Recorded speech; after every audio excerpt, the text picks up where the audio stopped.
senior senator from the 4th.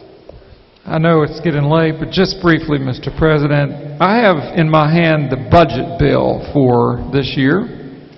And on page 27 of the budget bill, it's PEIA, it says Public Employees Insurance Matching, $43,487,151.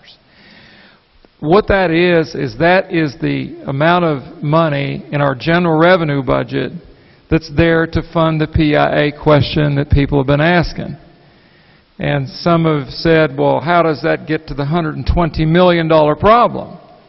Well, in actual fact, also buried in the special revenue accounts of this very bill are $24 million of basically employer premium that's committed by this budget bill, so that when you combine the $23 million they saved with CVS Caremark redoing a contract for their drug administration with better rebates, and the $24 million that's the result of the state's contribution, because the state put in its $24 million and $43 million, the participants also have to now pay with the 80-20 law.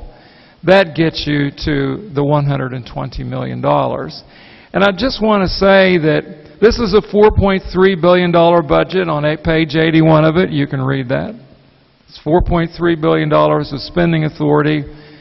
And the question has been, well, if you don't pass certain revenue measures, isn't the PEIA going to be eliminated? Well, there's nothing in the budget bill that says that. I spoke this morning to the Revenue Department. They said, no, if you fund the budget, it's funded. The director of PEIA had a meeting with him last week, and he said he considers it funded because it's in the budget bill. Now, should that item come out of the budget, then he would have to call an emergency meeting and do something about the benefit structure. But so then in all the conversation and the speeches and things that I've heard, let's be very clear that the budget has in it $43,487,151 for PEIA, plus $24 million of spread across the special revenue accounts of employer contribution. Now, I recognize there is a challenge to funding this $4.3 billion budget. But it doesn't mean, as I would say to somebody, if you had trouble in your household, would you cancel your health insurance first? No. So it would be my intention as the finance chairman that we preserve that line in the budget. And we've been talking to the agencies. If we end up with a situation where we have to cut things, that's not one we have to cut. There's a lot of things in here. Now, they would be painful, but is that the one we would do first? I wouldn't think so. So I just want to make it clear to the public and to the members that the governor has, quote, fixed PEIA in the sense that he's put in a budget document. And if we fund the budget, or if we have to cut things out of the budget, I don't think I'm going to go to page 27 first.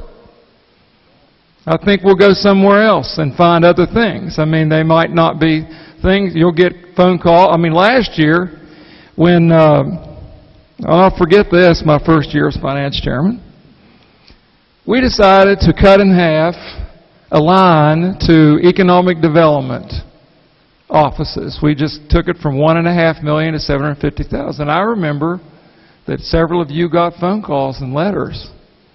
And when I stood up on the floor to talk about the budget, that was pointed out to me. And I want to tell you that what we had done there was we saw they had reappropriated money.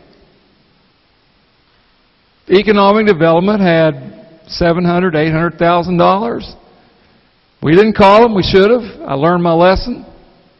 Said, can you spend that reappropriated money this year and fund your $1.5 million with your older money? No, they just told you that we're going to cut everybody in half. Now, as we get into this budget cycle, you're going to get 1 million phone calls as we begin to get into it if we don't have the revenue. But I would say that $4.3 million to about 220,000, no, it's 250,000 people, I think, that are PEIA participants, I don't think we're going to go there first. That's my point. We're not going to go there first if we don't get revenue measures. Now, I think we probably will at the end of the day get some. I would also say something else. Whether to say this or not, but you know, I have a son, and I know people out there in the world of business that are not, their income's a little bit too high to get an Obamacare subsidy, and they're not in PEIA, and you ask them what their premiums are for health insurance. And it's tough out there in the marketplace for the commercial purchaser, and we got to keep them in mind too as we think about the things that we do. But I would just simply say that that line item is right there for anybody whose comfort level is low. Just look in the budget, page 27, $43,487,151. It's right there.